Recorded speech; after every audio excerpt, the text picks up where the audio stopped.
I am actually really excited about this one. Oh man, I was not expecting this one when I was looking at the upcoming anime. The dark history of the reincarnated villainess is such a guilty pleasure for me. It's so ridiculous and I love it. I own every volume as both an ebook and a physical book, but I do admit I am behind on the series. My biggest issue with the series is that it is still ongoing. Right now, there are 12 volumes available for purchase. The 13th volume is available for pre-order, and there are over 60 chapters in the series, and as I said, it is still ongoing. This is a villainous reincarnation shoujo romance, and what's amazing to me is that an anime of the series will be releasing for the fall 2025 anime in October.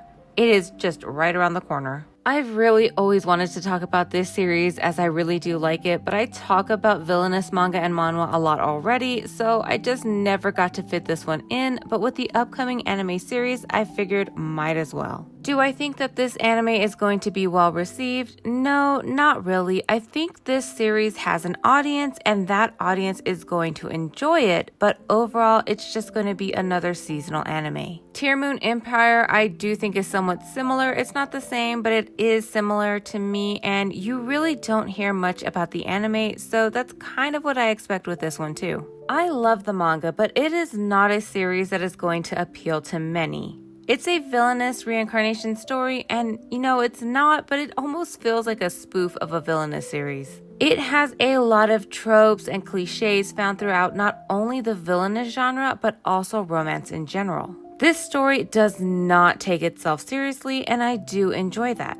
If you're unfamiliar with the story, a quick explanation of the plot is that the main character as a teen wrote a romance novel with a character that had her name, as she was convinced that one day she would be reincarnated into another world. So this story that she wrote was practice for when that happened. Years later, as an adult, she does die and wakes up in the story that she wrote, but not as the main character. Instead, she was reincarnated as the younger sister, whose role is the villainess and who is destined to die a fairly early death. Each volume of the series primarily focuses on a new situation that could lead to her death that she in turn tries to prevent.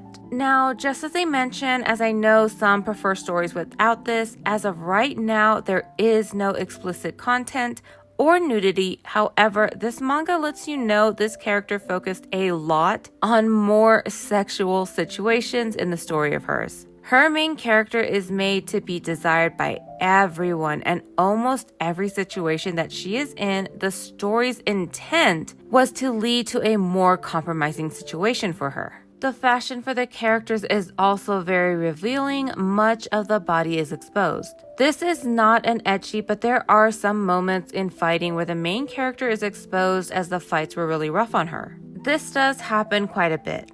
Also, the fashion does show a lot, especially with the original female lead, as the point was for her to be highly desired, so just be aware if this is something that you do not feel comfortable with. I know that these characters are adults. I'm not sure with the main character, as she reincarnated into the younger sister, but as with most stories like this, she is mentally an adult. The other characters are adults, so most likely the original villainess was actually younger. I am not sure though. Now, something that I really appreciate from this manga, and it's very rare to see this in these types of stories, is that people's perception of her doesn't change right away. She does try to solve some situations doing what the original female lead was supposed to do, and it does not work for her. People do not trust her, and even when she shows that she is different, there is still some hesitation.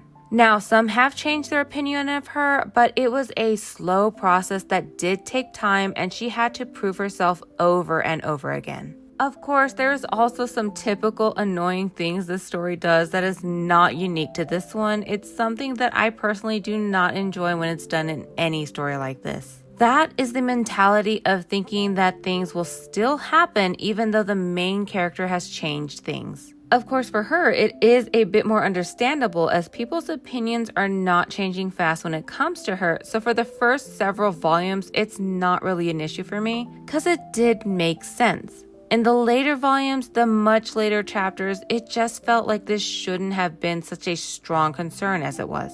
I thought that each volume dealing with a new situation that threatened her life was enough of a concern and a very valid fear that she had, rather than pushing the typical, oh, why are some characters acting weird? They could lead to my death, when she is not following the story, but instead trying to prevent it. I do hope that the story continues to focus on the contained situations in the volume rather than that. The last thing that I want to mention is really fun and is probably my favorite thing these volumes give. Once it is over, there are bonus stories at the end of every volume, and they have different situations that the main character reincarnates into. Most of them so far are gender-bent characters where the main character dies at the end, so the next bonus story in the next volume is the beginning of a new reincarnation from that death. Some of them are the same fantasy setting, some are more modern settings, but they all go the same, and you know what? They are really fun. In the first volume, though, we are given a bonus story called The High School Necromancer Blackcoat, and this story is so good. I thought it was a sneak peek for like a full story that would be coming out later. It involves this battle between a necromancer and exorcist. I was very disappointed to learn that this was not a full manga. I looked for it, I really did. It's a good story. I am sure that the one-shot is out there if you want to give it a read.